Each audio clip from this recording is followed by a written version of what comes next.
Francis Gosselin. Qu'est-ce que tu fais d'envoyer de l'argent à du monde qui gagne 98 000 par année? T'sais? La rencontre, Barry Gosselin. Heureusement qu'on a Francis Gosselin, notre économiste, pour nous expliquer la vie, parce que là, je comprends plus rien. L'inflation augmente, mais la hausse des prix à l'épicerie ralentit. Donc, ça augmente ou ça ralentit? On est dans la bonne direction ou pas dans la bonne direction? Pour nous expliquer la vie, Jean-François Barry, je récuse cette... Ben, l'économie, c'est la vie. Ah, ben, à qui le dis-tu?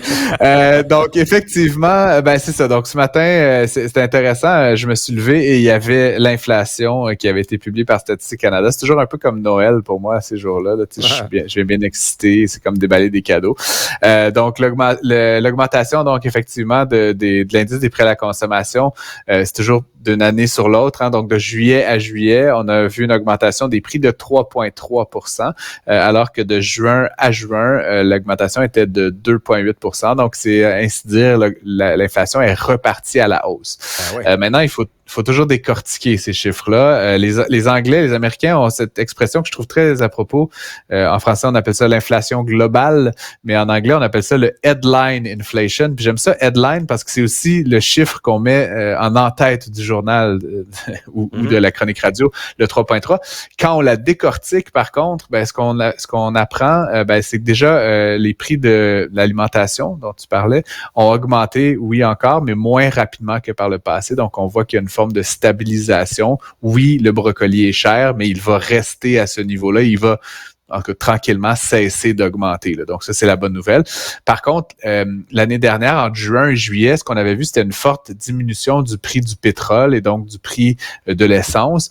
Donc, on a perdu cette diminution-là. Je ne sais pas si c'est facile à comprendre.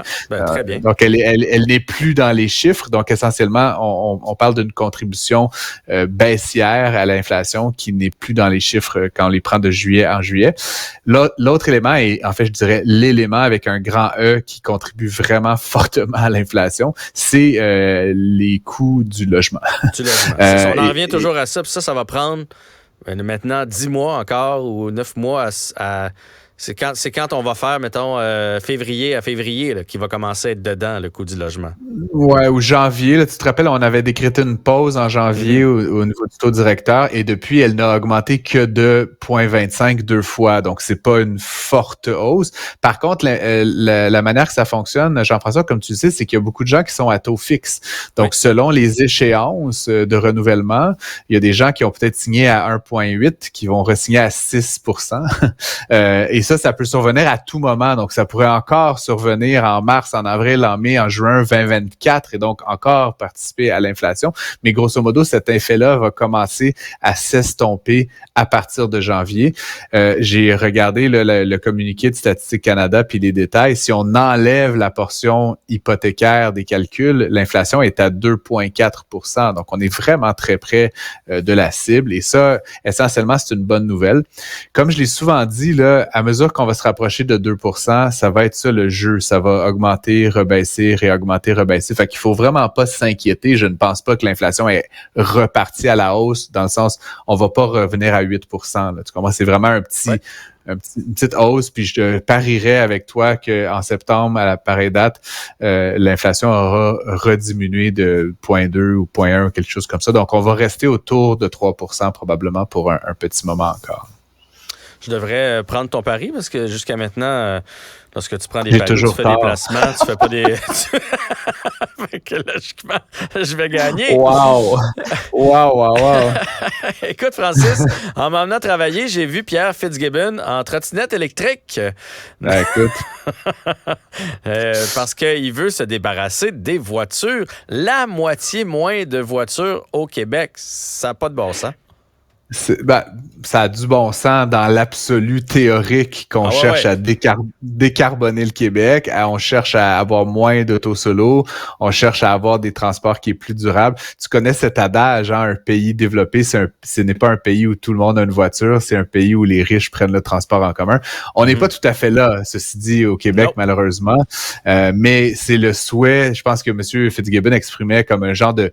Dans les entreprises, on appelle ça un énoncé de vision. Là, Là, c'est quelque chose que tu veux accomplir à l'infini. Là, donc, effectivement, peut-être moins dépendre de la voiture. Ça me rappelle d'autres personnalités du milieu des affaires. Alexandre Taillefer, que tu connais certainement, qui tenait un discours très...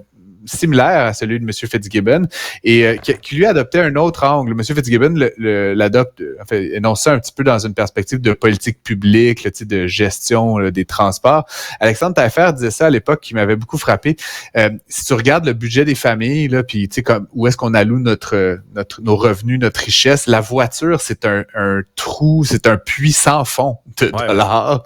Que si on n'avait pas cette dépendance, entre guillemets, psychologique, en partie psychologique, on serait beaucoup plus riche. et donc, on pourrait prendre cet argent-là puis vivre dans des maisons mieux aménagées, avoir plus d'argent pour les vacances, plus d'argent pour la retraite. Mais malheureusement, le Québec étant ce qu'il est, avec une forme d'étalement, une offre de transport en commun qui est un peu famélique, malheureusement, on a souvent une forme de dépendance à la voiture. Et donc, je pense pas que M. Fitzgibbon y appelait de ses souhaits que demain matin, tous les ménages de Candiac et de Boisbriand se privent de leur voiture, mais plutôt qu'il y ait éventuellement une idée, une réflexion sur comment on peut diminuer la dépendance puis le nombre de personnes qui vont se balader en auto solo, là, essentiellement. Puis c'est surprenant. Candiac et Boisbriand, en plus, t'es quand même conciliant, là. C'est possible de venir travailler. Mais on peut aller Saint-Jérôme et Victoriaville. Bécomo, dire de quoi le transport en commun, il est rare. Puis souvent, ils ont 2 autos parce qu'ils ont aussi un petit pick-up pour traîner la chaloupe, traîner le 4 roues, le skidoo, etc. Fait que, absolument. Non, mais on est loin de la coupe aux lèvres. C'est une sortie surprenante de la part de M. Fitzgibbon, mais en même temps, je te dirais, là, sans être trop malicieux, mais je pense que la sortie sur Gentilly 2, puis le retour du nucléaire, là, en tout cas, c'est une hypothèse de ma part, puis tu sais, prends pas ça pour du cash, mais je pense que M. Fitzgibbon a peut-être essayé d'amener la conversation journalistique sur un autre sujet qui fait beaucoup réagir, et donc là, couper par 2 le nombre de voitures. Puis finalement, tu vois, on parle pas de nucléaire cet après-midi, toi et moi. Il y a quelque chose de... Voilà. Détourner tout ça. Mais pour vrai, par contre, ça serait le fun de les voir je faisais des blagues avec les trottinettes, mais tu sais, là, on a vu tous nos premiers ministres et ministres dans le REM quand on l'a inauguré, mais moi, je rêve au jour où on va vraiment... voir François Legault, mettons, s'en venir à une réunion au centre-ville, dans le REM. Ça, ce serait un signal fort. Ça viendra certainement. Puis évidemment, si tu sais ma passion pour les trottinettes, si M. Fitzgibbon ou M. Legault nous écoutent et qu'ils veulent une leçon privée de trottinette électrique, je suis à leur disposition. Ils savent où me trouver, évidemment. Bon, et dernier sujet, est-ce que Netflix va nous permettre de jouer à des jeux vidéo? Du moins, ils ont lancé un test au Canada. C'est quand même... ça m'intrigue, je t'avouerais. Un test qui va permettre d'utiliser la plateforme de Netflix essentiellement pour jouer. En fait, on connaît évidemment Netflix comme étant un distributeur de contenu linéaire, un peu passif, là, Netflix and chill, comme ça se dit en anglais. Là, ils vont rajouter une dimension interactive. Ce que j'ai pas compris, par contre, évidemment, c'est exactement comment on va jouer selon les sources là et l'article qui est paru. Ce sera via le téléphone. Donc, on pourra se connecter à Netflix avec son téléphone intelligent et jouer à des jeux. Je devine que ce ne sera pas des jeux particulièrement complexes là, à la Assassin's Creed ou Fortnite. Ouais, tu sais, plutôt Tetris là, ou Tic-Tac-Toe. Là, mais encore une fois, c'est intéressant de voir que cette plateforme-là qui distribue des contenus, on va les appeler comme ça, fait une incursion dans l'univers du jeu vidéo. Je ne sais pas si tu avais vu, je me rappelle plus, je pense que ça s'appelait Bandersnatch. C'était une série qui avait été diffusée sur Netflix dont vous étiez le héros, en fait. Donc, essentiellement, on écoutait la télé, puis à différents moments, il fallait choisir A ou B, puis ça emmenait le film, là, la série télé dans une ou de l'autre des directions. La complexité avec ça, Jean-François, c'est qu'il faut que tu filmes l'option A, l'option B, l'option C, l'option D, puis là, tu filmes comme 75 versions de la même patente pour donner une expérience un peu interactive. Avec le jeu vidéo, évidemment, comme c'est généralement traité c'est de l'image générée par ordinateur, ben c'est plus facile de générer de nombreuses possibilités. Donc, je sais pas si Netflix demain va être le concurrent de PlayStation ou de Xbox ou de d'autres, mais éventuellement, ils sont dans les maisons. Hein, on le sait, ils ont acquis près de 7 millions de nouveaux abonnés le trimestre dernier. Donc, ils sont à quelques clics et quelques innovations peut-être de devenir un prestataire dans le domaine du jeu vidéo. Donc, je vais suivre ça, moi, évidemment, avec énormément d'intérêt dans les prochaines semaines, si c'est disponible. Est-ce que tu joues à des jeux sur ton téléphone? Sur mon téléphone, non, mais je suis un grand joueur de Fortnite, comme tu le sais probablement. Okay. Là, donc, mais je joue sur la console. Sur mon téléphone, je suis un gamer, tu comprends? Fait que pour moi, un jeu, j'ai besoin d'un niveau de sophistication que le téléphone. Non, mais tu comprends, c'est comme je trouve que les jeux de téléphone, c'est un peu basic. Mais il y a beaucoup plus sur notre téléphone que tic-tac-toe, comme tu l'as dit, ou solitaire, ou quelque chose comme ça. Il y a quand même des jeux pas mal plus élaborés que tu penses. Candy Crush, puis Angry Birds. Oh mon Dieu, mais il nous juge! Moi, je joue beaucoup sur mon téléphone, passer le temps, et il y a de très bons jeux, mais je comprends que c'est pas l'expérience d'une console. Francis, merci, à demain.